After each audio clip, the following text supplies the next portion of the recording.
Pag, pag numipis na to, ayan, siya na yung ano, sumasayad na yung hindi linalapatan ng kan.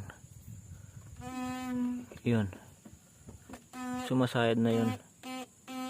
Pagpaatras lang naman pero nakakairita lang sa ano, pandinig yan. Oh. Pag pinatras yung gulong, yan, sumasayad na. Para sa akin lang mas maganda talaga yung bilog. Yung walang ganyan, oh. Yan. Ito na yung sumasayad sa kanya pag numipis na to.